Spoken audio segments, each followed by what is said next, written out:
don't think it's any huge secret that I'm quite a competitive person. So after years of trying to time lap times from video stills and frame by frame, guys at Tegiwa have hooked me up with a lap timer.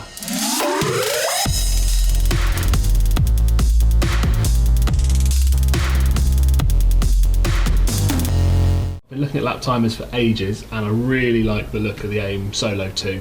So it does predictive laps, best laps, it does full data analysis in Race Studio 3. It looks like a really good bit of kit. And I've been waiting, looking for any deals that come up, but they don't tend to come up secondhand, because I think once you've got one, you really like it. With Tegiwa being the series sponsors for Road Sports, I gave the guys a shout, and they hooked me up with a really good discount. So, one Solo 2, let's see what it's all about. So, never done one of these before, unboxing. One Solo 2 box, let's see what we get inside. So we've got CD. What's a CD? Funny frisbee thing. Sticker. Very thick user manual. That's going to take some time to read. Let's pop them to one side. Download the user guide. People that don't live in the dark ages. Pop it open, and there it is. There we go, one Solo 2. Let's see what else we get. Charging cables and a bracket. I think this is meant to be magnetic. Wow. Yep, that's strong. Right. There you go. One magnetic mount, one Solo 2. Power it up, see what it does. Hey. Type of racing, speed, close, date and time is all preset. Nice, right. Let's see what we can do about getting this mounted in the car. So, in terms of location, I kind of had visions of it going central on the steering wheel, sort of like this. So, I think first up, whip this out. Won't be needing that. Something there. That will be right in the driver's eye line. Plenty of room for the boost button. I can still see my AFR. Really like that for a position. So, need to work out how I'm going to make this bracket fit on the wheel. Right, now, it just so happens that this bracket sits where it's got these two little raised bits on the back. So basically, that can snap on like a magnet. Or, if you want extra security, you can do these screws up on the back. Now, I don't know if I'll ever need them. However, when lined up with these two raised parts, that actually sits really nicely. Under here, you've got the centre bolt for the steering wheel. So I reckon, pop the wheel off, line that up exactly as I want it to be, mark from the back, drill a single bolt hole, and that's going to be absolutely solid. And I can still use these from behind. I think that's a really good idea, and it's going to be so easy to do. Let's get on with that then. Now, I think it does also mean that the old more power sticker's got to go. Bye, bye, bye. Looks a bit dull with nothing there, doesn't it? Soon sort that. This has not been off in some time. And if it goes, unplug that. It's my button thing. One steering wheel off, my lovely OMP Targa, and this just going to hook over there like that. And then we'll turn it over, drill through that hole, countersink the front, and that is actually done. Really, really easy. Right, there's plenty of different ways you could mark this, but I've found that 5.5mm drill bit is basically a tolerance fit in that hole. That should have marked the dead centre. So we'll whip that off, drill that, countersink on the front face, and that'll be us done. That's nice and quick, wasn't it?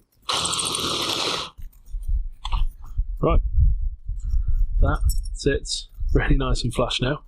So we'll get that in the car and see how it sits. Let's get all this back together. This is quite exciting. One button, one wheel. I do like this wheel.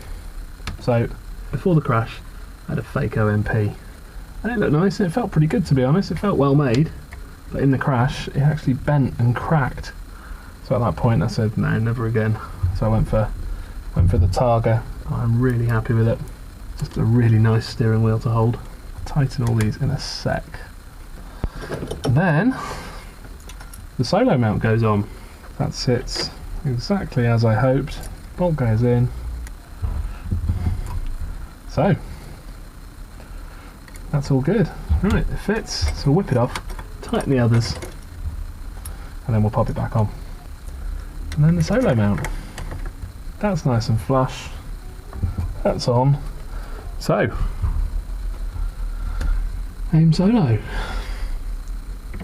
Pop the bottom in. Done. That's solid. It's absolutely solid on there. Even without the screws. And can I still use the screws? Yeah. Cool. I like that. I really like that.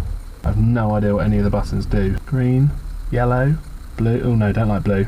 Magenta, cyan, white. White's not too bad. Purple's not for me. Red. I think I might just go white for now. This is really cool. I really like it. So I don't know what any of this does yet. I'm just playing. 11:47. It's nearly lunchtime. So yeah, I really like this, guys. This is a really nice bit of kit. It's really nicely mounted on here. It just seems really, really good quality. Done. So we'll get out, we'll do a couple of 0 to 60 tests just for a bit of a mess around, and we'll see what it's like to use out and about. Soon after. Right then, so I've come out to the middle of nowhere as usual. We're on a national speed limit road, so I can do a couple of 0 to 60s safely. So just a little bit of a mess around, see what the solo's like. I'm not going to set any blistery 0 to 60 times, we all know that. But yeah, we'll just have a little play with it and just see how it works, really. I'm really, really happy with it. The install's great, it sits really nicely there. And yeah, really easy to read. Buttons are just easy to press to change pages and stuff. Just from the wheels right there. Right, long, straight, clear bit of road. National speed limit. We're going to stop. Ready to start. A few moments later. 0 to 60, 6.85. More moments later. 5.92. It's alright. I never practice it. Does highlight that I might need to though. But overall impressions on the AIM Solo 2, I really like it. I'm really happy. It sits so well on the wheel here. And it just feels so natural to look at. So yeah, pleased. I hope you guys have liked the video. Please don't forget to share and subscribe.